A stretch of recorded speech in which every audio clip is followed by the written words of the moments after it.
Hello friends, ഞാൻ വളരെ പ്രധാനപ്പെട്ട ഒരു കാര്യമാണ് നിങ്ങളുടെ മുന്നിൽ കാണിക്കാൻ പോകുന്നത്. നമ്മൾ ഒരുപാട് ആളുകൾ വാക്സിൻ രജിസ്ട്രേഷനുമായിട്ട് ബന്ധപ്പെട്ടിട്ട് ഭയങ്കരമായിട്ട് പ്രയാസങ്ങൾ അനുഭവിക്കുന്നതായിട്ട് ശ്രദ്ധയിൽപ്പെട്ടു. അതുകൊണ്ട് വാക്സിൻ എങ്ങനെ രജിസ്റ്റർ ചെയ്യാം, വാക്സിന് വേണ്ടിയിട്ട് നമുക്ക് എങ്ങനെ ബുക്ക് ചെയ്യാം, എങ്ങനെ ഷെഡ്യൂൾ ചെയ്യാം, ഈ വക കാര്യങ്ങൾ ഉൾപ്പെടുത്തിയ ഒരു വീഡിയോ ആണ് ഞാനിവിടെ ചെയ്യാൻ പോകുന്നത്. ആദ്യമായി എൻ്റെ ചാനൽ കാണുന്ന ആളുകളുണ്ടെങ്കിൽ ലൈക്ക് ചെയ്യുക, ഷെയർ ചെയ്യുക, കമൻറ്റ് ചെയ്യുക. അതേപോലെ തന്നെ നിങ്ങളുടെ വിലയേറിയ അഭിപ്രായങ്ങൾ എന്തെങ്കിലും ഉണ്ടെങ്കിൽ അത് ഈ കമൻറ്റ് ബോക്സിലിടാം. നിങ്ങളുടെ സംശയങ്ങൾ നിങ്ങൾക്ക് ചോദിക്കാവുന്നതാണ്. ഞാൻ പറയുന്നതിൽ എന്തെങ്കിലും തെറ്റുകളുണ്ടെങ്കിൽ നിങ്ങൾക്ക് ചൂണ്ടിക്കാണിക്കാവുന്നതാണ്. ഓക്കെ, ആദ്യമായി നമ്മൾ വാക്സിൻ രജിസ്ട്രേഷൻ ചെയ്യുന്ന സമയത്ത് നമ്മുടെ സൈറ്റ് നമ്മൾ കയറുന്നു. selfregistration.cowin.gov.in സൈറ്റിൽ കയറിയതിന് ശേഷം രജിസ്റ്റർ ഓർ സൈൻ ഇൻ എന്നത് ക്ലിക്ക് ചെയ്യുക. എൻ്റെ ബാക്കിലേക്ക് നമ്മൾ പോകുന്ന സമയത്ത് ഞാനിത് എടുത്ത് വെച്ചിട്ടുണ്ട്.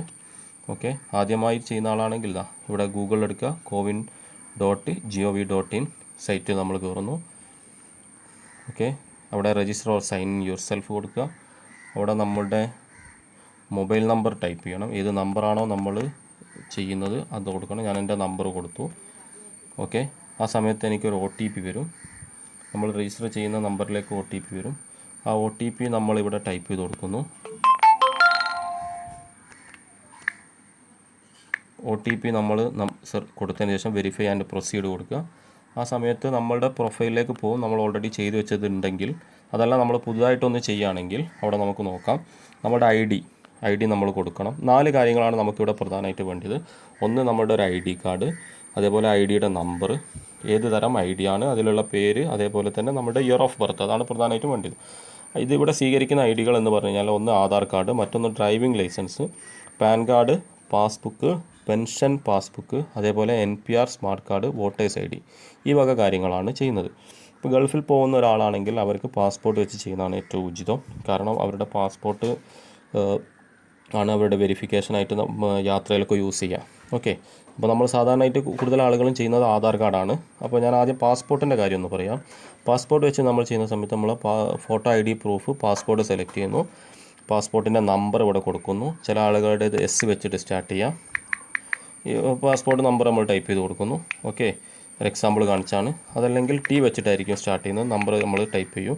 ഇനി ഇതല്ല, പാസ്പോർട്ടിന് പകരം നമ്മൾ ആധാറാണ് യൂസ് ചെയ്യുന്നതെങ്കിൽ, ഇനി പാസ്പോർട്ടാണെങ്കിലും ആധാർ ആണെങ്കിലും ഒക്കെ തന്നെ ഈ കാര്യങ്ങൾ ശ്രദ്ധിക്കുക. ആധാർ കൊടുക്കുക, ആധാർ നമ്പർ, ആധാർ ടൈപ്പ് കൊടുത്തു, ആധാർ നമ്പർ നമ്മളിവിടെ ടൈപ്പ് ചെയ്യുന്നു.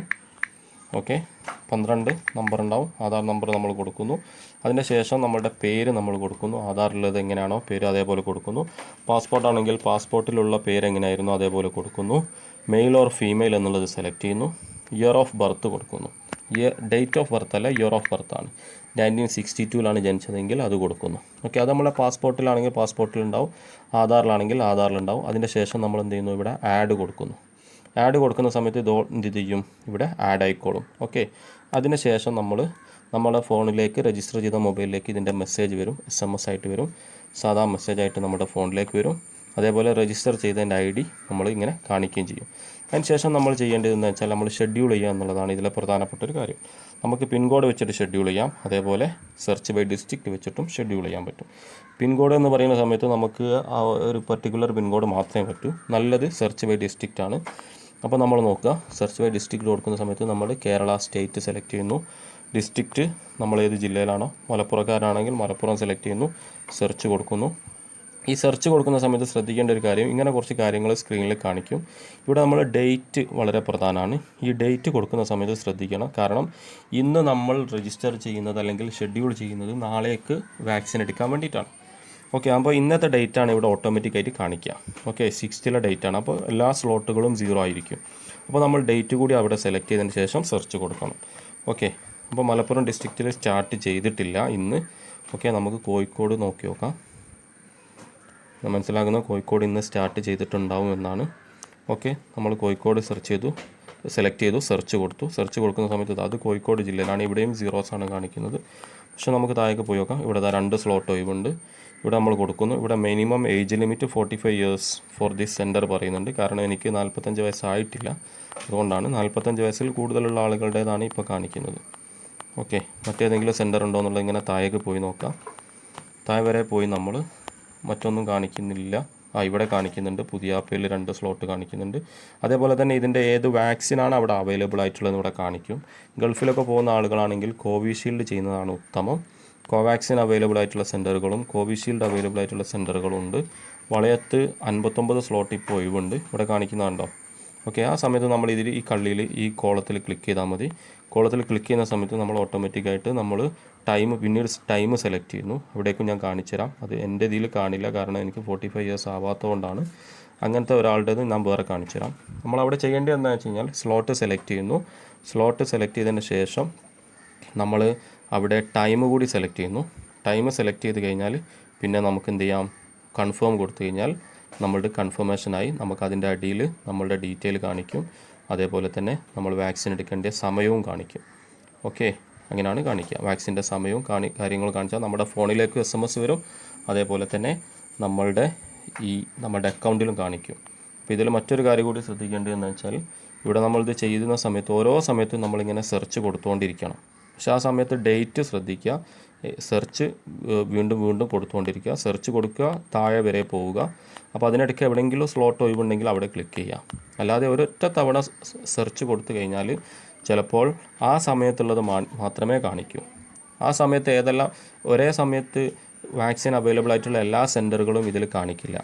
ഓക്കെ, സ്റ്റെപ്പ് ബൈ സ്റ്റെപ്പായിട്ടാണ് വാക്സിൻ്റെ അവൈലബിലിറ്റി ഓരോ സെൻറ്ററിലും കാണിക്കുക. ആ ഒരു കാര്യം കൂടിയും ഇത് ചെയ്യുന്ന സമയത്ത് നിങ്ങൾ ശ്രദ്ധിക്കേണ്ടതാണ്. മറ്റൊരു വീഡിയോ ഞാൻ കാണിച്ചു തരാം ഇതുമായിട്ട് ബന്ധപ്പെട്ടിട്ടുള്ള എങ്ങനെയാണ് ബാക്കി കാര്യങ്ങൾ ചെയ്യുക എന്നുള്ളത്. ഓക്കെ,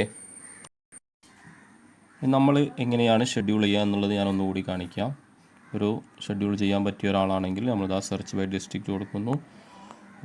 കേരള, കോഴിക്കോട്, സെർച്ച് കൊടുക്കുന്നു. സെർച്ച് കൊടുക്കുന്ന നമ്മൾ ഡേറ്റ് കണ്ടല്ലേ, ഡേറ്റ് ഇന്നത്തെ ഡേറ്റാണ് ഡിഫോൾട്ട് ആയിട്ടുള്ളത്. അപ്പോൾ നമ്മൾ എന്ത് ചെയ്യുന്നു, 7-ാം തീയതി, നാളെയാണ് ഡേറ്റ്, നാളേക്കാണ് നമ്മൾ ബുക്ക് ചെയ്യുന്നത്. ഓക്കെ, നമ്മൾ സെർച്ച് ബൈ ഡേറ്റ് കൊടുത്തു. അങ്ങനെ സെർച്ച് ചെയ്തുകൊണ്ടിരിക്കുകയാണ്. താഴേക്ക് നമ്മൾ വളരെ ഫാസ്റ്റായിട്ട് നോക്കണം. ഓക്കെ, വളരെ ഫാസ്റ്റ് ആണെങ്കിൽ മാത്രമേ നമുക്ക് ഈ സാധനങ്ങൾ കിട്ടൂ. ഓക്കെ, ഇതിൽ ഒരുപാട് ഓപ്ഷൻസ് വേറെ ഉണ്ട്. കുറ്റ്യാടി കാണിക്കുന്നുണ്ട്, കുറ്റ്യാടി കോവിഷീൽഡ് ഉണ്ട്. ഓക്കെ, ഇങ്ങനെ കാണിക്കും. ഓക്കെ, നമ്മളുടെ കുറ്റ്യാടിയാണ്, കോവിഷീൽഡാണ്, 7th ഡേറ്റ് ആണ്. ടൈം കാണിക്കുന്നു, നമ്മൾ ടൈം സെലക്ട് ചെയ്യുന്നു, കൺഫേം കൊടുക്കുന്നു. ഓക്കെ, ഇങ്ങനെ കൺഫേം കൊടുത്തു കഴിഞ്ഞാൽ മിനിമം ഇവിടെ 40 to 44 ഏജിലാണ് കാണിക്കുന്നത്. ഇത് നമ്മൾ ഡേറ്റ് സെലക്ട് ചെയ്തിട്ട് അതേപോലെ നമ്മൾ ഈ സമയം കൊടുത്തു, നമ്മൾ കൺഫേം കൊടുത്തു കഴിഞ്ഞാൽ അതേ സമയത്ത് തന്നെ നമുക്ക് എന്ത് ചെയ്യാം, നമുക്കൊരു മെസ്സേജ് വരും, നമ്മളുടെ ഫോണിലേക്കും വരും. അതേപോലെ തന്നെ നമ്മളുടെ ഐ ഡി വെച്ച് നമ്മളുടെ മൊബൈൽ വെച്ച് രജിസ്റ്റർ ചെയ്ത ഈ ഐഡിയിലേക്കും വരും. ഓക്കെ, ആ സമയത്താണ് ഇത് കൺഫേം ആവുക. ആ ഫോണിൽ വരുന്ന മെസ്സേജ് സെൻറ്ററിൽ കാണിച്ചാൽ നമുക്ക് എന്ത് ചെയ്യാൻ പറ്റും, നമുക്ക് വാക്സിൻ രജിസ്റ്റർ ചെയ്തതിൻ്റെ പ്രൂഫാണ്. അത് വെച്ചിട്ട് നമുക്ക് അവിടുന്ന് വാക്സിൻ എടുക്കാൻ പറ്റും. ഓക്കെ, നമുക്ക് ആദ്യത്തെ ഇതിൽ തന്നെ നമുക്ക് കിട്ടിയിട്ടില്ലെങ്കിൽ നമുക്ക് എന്ത് ചെയ്യാം, വീണ്ടും സെർച്ച് കൊടുക്കാവുന്നതാണ്. പക്ഷേ ഡേറ്റും ജില്ല, അതേപോലെ തന്നെ നമ്മളുടെ സംസ്ഥാനം, സ്റ്റേറ്റ്, ഡിസ്ട്രിക്റ്റ്, അതേപോലെ തന്നെ ഡേറ്റ് കൊടുത്തിട്ട് വീണ്ടും നമ്മൾ സെർച്ച് ചെയ്യുന്നു. അപ്പോൾ ഇതിൽ ചിലപ്പോൾ റെഡ് കളറിൽ 0 സ്ലോട്ട് കാണിക്കും, യെല്ലോ കളറിൽ കാണിക്കാറുണ്ട് സ്ലോട്ട്. അതൊരു 10-ൻ്റെ അല്ലെങ്കിൽ 15-ൻ്റെ ഒക്കെ ചോടാവുന്ന സമയത്താണ് യെല്ലോയിൽ കാണിക്കുക. ഓക്കെ, വളയത്ത് നമ്മൾ സെലക്ട് ചെയ്യുന്നു. സെലക്ട് ചെയ്തിട്ട് നമ്മൾ ടൈം കൊടുക്കുന്ന സമയത്ത് ചിലപ്പോൾ നമുക്ക് കൺഫേം ആയി കിട്ടും. ഓക്കെ, നോ കൺഫർമേഷൻ, ബിക്കോസ് ഇന്ന് കാണിക്കുന്നത് ഞാനിത് ചെയ്യുന്ന ദിവസമാണ്. ഇന്ന് മുതലാണ് എന്ത് വരുന്നത്, നമ്മളുടെ 40-ൻ്റെയും 45-ൻ്റെയും ഇടയിലുള്ള ആളുകളുടെ ഇത് വരുന്നത്. ഇതിപ്പോൾ ചെയ്തതാണ്, ഒരാളുടെ ചെയ്ത് കഴിഞ്ഞാൽ എന്ത് ചെയ്യും, ഇവിടെ ഇങ്ങനെ കാണിക്കും. അപ്പോൾ കൊടിയത്തൂർ എന്ന് പറഞ്ഞിട്ട് ഇത് നമുക്ക് എന്ത് ചെയ്യാം, റീഷെഡ്യൂൾ ചെയ്യാന്ന് പറഞ്ഞാൽ നമുക്ക് ചെയ്തതുമാണെങ്കിൽ മാറ്റിയിട്ട് ചെയ്യാൻ പറ്റും. ഓക്കെ, റീഷെഡ്യൂൾ ചെയ്യാൻ മീൻസ് നമ്മൾ എന്ത് ചെയ്യാം, വീണ്ടും നമ്മൾ സെർച്ച് ചെയ്യുന്നു. ഇപ്പോൾ നമ്മൾ ആദ്യം ചെയ്തത് വളരെ ദൂരമുള്ളൊരു സ്ഥലം വിചാരിക്കുക. ഇപ്പോൾ ഏകദേശം നമ്മൾ ഫസ്റ്റിൽ ചെയ്ത സമയത്ത് കോഴിക്കോട് ജില്ലേൻ്റെ എടുക്കുകയാണ്. ഇപ്പോൾ കോഴിക്കോട് തന്നെയുള്ള ടൗണിലുള്ള ഒരാൾ ചെയ്തിരിക്കുന്നത് വളയം അല്ലെങ്കിൽ കുറച്ച് ദൂരമുള്ള സ്ഥലമാണ് വിചാരിക്കുക, താമരശ്ശേരി അങ്ങനെ. അപ്പോൾ പിന്നീട് അദ്ദേഹത്തിൻ്റെ വീടിൻ്റെ അടുത്ത് അവർക്ക് കിട്ടുകയാണെങ്കിൽ അവർക്ക് എന്ത് ചെയ്യാം, ഞാനിപ്പോൾ ചെയ്തു പോകണം, റീഷെഡ്യൂൾ എടുത്ത് ചെയ്താൽ മതി. ഓക്കെ, ഇപ്പോൾ റീഷെഡ്യൂൾ അയ്യൂർ കൊടുക്കാം നമുക്ക്. ഓക്കെ, ഇവിടെ അവൈലബിൾ ആണ്. ഇവിടെ നമ്മൾ 11 to 12 കൊടുക്കുന്നു, കൺഫേം കൊടുക്കുന്നു. ഇല്ല, വാക്സിൻ ബുക്ക് ചെയ്ത് കംപ്ലീറ്റ്ലി ബുക്ക്ഡ് ആയതുകൊണ്ട് അവിടെ കംപ്ലീറ്റ്ലി ബുക്ക്ഡ് എന്ന് കാണിക്കുന്നു. അപ്പോൾ വീണ്ടും നമ്മൾ എന്ത് ചെയ്യുന്നു, ബേക്ക് അടിച്ചിട്ട് ഡേറ്റ് തന്നെ സെലക്ട് ചെയ്യുന്നു. ഡേറ്റ് എപ്പോഴും വളരെ ഇമ്പോർട്ടൻ്റ് ഫാക്ടറാണ്. ഡിഫോൾട്ടായിട്ട് എങ്ങനെയായാലും ഇന്നത്തെ ഡേറ്റേ വരും, കാരണം നമ്മൾ നാളേക്കാണ് ചെയ്യുന്നത്. നാളേക്ക് ചെയ്യുന്ന സമയത്തും ഇന്നത്തെ ഡേറ്റ് തന്നെയാണ് കാണിക്കുന്നത്. വീണ്ടും നമ്മൾ സെർച്ച് കൊടുക്കുന്നു. കുറച്ച് ബുദ്ധിമുട്ടുള്ള കാര്യമാണ്, പക്ഷേ വളരെ സിമ്പിളാണ് ഇത് മനസ്സിലാക്കി കഴിഞ്ഞാൽ. ഇത് ഞാൻ നിങ്ങളുടെ ഡീറ്റെയിൽ ആയിട്ട് പറയുന്നത് കൊണ്ടാണ് ഇത് കുറച്ച് പ്രയാസമായിട്ട് നിങ്ങൾക്ക് തോന്നുന്നുണ്ടെങ്കിൽ ഉണ്ടാവും. ഞാൻ മാക്സിമം സ്പീഡിൽ പറഞ്ഞ് ഒപ്പിക്കുന്നുണ്ട്, പക്ഷേ ഇങ്ങനെ ഒരുപാട് സ്ലോട്ടുകൾ കാണിക്കുന്നു. തിരുവള്ളൂർ കാണിക്കുന്നുണ്ട്, തിരുവള്ളൂർ നമ്മൾ കൊടുക്കുന്നു, കൺഫേം കൊടുക്കുന്നു, മിനിമം ഏജ് കാണിക്കുന്നുണ്ട്. ഏതായാലും അവിടെ കാണിക്കുന്നില്ല. അപ്പോൾ നമ്മുടെ ഏജിൻ്റെ പ്രശ്നമാണ് അതവിടെ, കാരണം ഏജ് കുറവുള്ള ആളുകൾക്കാണ് ഇന്ന് കാണിക്കുന്നത്. അപ്പോൾ നമുക്കിത് ക്യാൻസൽ ചെയ്യണമെങ്കിൽ എന്താ ചെയ്യുക എന്നുള്ളതാണ് ഇനി പറയാൻ പോകുന്നത്. ഇപ്പോൾ ഞാനിവിടെ ഒരാളത് ചെയ്തിട്ടുണ്ട്. ഇത് ക്യാൻസൽ ചെയ്യണമെങ്കിൽ നമുക്ക് എന്ത് ചെയ്യാം, ഇവരുടെ റീഷെഡ്യൂൾ എടുത്തിട്ട് നമുക്ക് അവിടെ ക്യാൻസൽ ചെയ്യാം. അതല്ല ഇവർ മറ്റൊരാളുടേത്, ഇപ്പോൾ ഇതിൽ നിന്ന് ഈ ഐ ഡി നമുക്ക് പോക്കണമെന്നുണ്ടെങ്കിൽ, ഇപ്പോൾ നമ്മൾ ഇവിടെ കരുതി are you sure to want to cancel the appointment. Yes, നമ്മൾ ഈ ചെയ്ത അപ്പോയിൻമെൻറ്റ് എന്ത് ചെയ്യുന്നുണ്ട്, ക്യാൻസൽ ചെയ്യുന്നു. ഇപ്പോൾ എന്ത് ചെയ്യും, നമ്മളിവിടെ ചെയ്ത കൊടിയത്തൂർ എന്ന അപ്പോയിൻമെൻറ്റ് ക്യാൻസൽഡ് സക്സസ്ഫുള്ളി. അങ്ങനെ നമുക്ക് ക്യാൻസൽ ചെയ്യാം. അതിനുശേഷം നമ്മൾ എന്ത് ചെയ്താൽ മതി, ഇവിടെ ലോഗ് ഔട്ടും ചെയ്യാം. ഓക്കെ, ഇത്രയാണ് ഇതുമായിട്ട് ബന്ധപ്പെട്ട് എനിക്ക് പറയാനുള്ളത്. ഈ വീഡിയോ നിങ്ങൾക്ക് ഉപകാരപ്പെട്ടിട്ടുണ്ടെങ്കിൽ നിങ്ങളിത് മറ്റുള്ള ആളുകൾ കൂടി പകർന്നു കൊടുക്കുക, എല്ലാ ഗ്രൂപ്പിലേക്കും ഷെയർ ചെയ്യുക. നിങ്ങളുടെ അഭിപ്രായങ്ങളോ സംശയങ്ങളോ കാര്യങ്ങളോ ഉണ്ടെങ്കിൽ ഇതിൻ്റെ അടിയിൽ കമൻറ്റ് ബോക്സിൽ ഇടുക. Okay, thank you.